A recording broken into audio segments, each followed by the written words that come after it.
Hindi pa rin tinatantanan ng problema ng nakaraang taon ng mga taga-sityo Pagray sa barangay Mayamot sa lungsod ng Antipolo. Mahigit 2 taon na raw nilang tinitiis ang hindi wastong pagtatapon ng dumi ng babuyan na di umano'y pagmamayari ng isang Cecil Manampo Azanya. Ito po yung tae ng baboy, yan ang gagaling sa taas. At yan dumadaloy papuntang Tambakan hanggang sa may Santo Niño. Ang amoy po niyan ay talagang napakabaho ho. Hanggang kailan kami magtitiis? Palagi nang may kabag ang tiyan ko, di na nga ako halos makakain eh.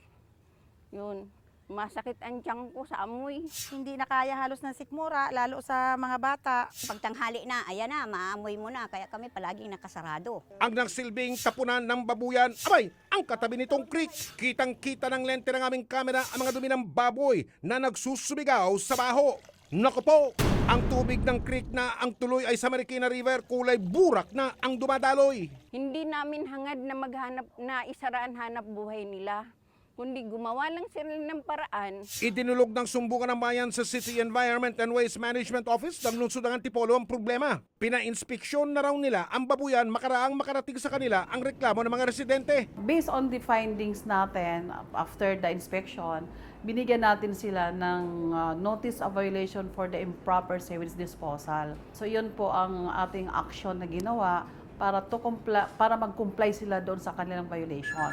Hindi nakalusot sa inspeksyon ng lantarang paglabag ng babuyan. Actually, mayroon na silang septic tank na doon nila pinadadalo yung kanilang wastewater, although may nakita tayo na hindi tumuloy doon sa septic tank.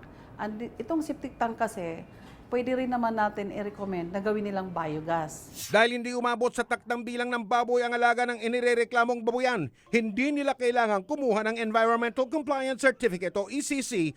Sa kabila nito, nangako naman ang sanidad ng Antipolo. Kapag patabain, 1,000. Kapag inahin naman, 100. So, less than that number, kaya medyo mahirapan tayo pero still the same, titingnan natin kung paano natin isasaayos ang operation nila para wala namang magrereklamo din na kapitbahay. Nakipag-ugnayan ng sumbungan ng bayan sa may-ari ng babuyan na si Cecil Manampo Azanya. Ayon kay Azanya, inggit lang daw ang mga nagrereklamo sa kanya negosyo. Pero tiniyak niyang susunod sa anumang ipag-uutos ng sanidad.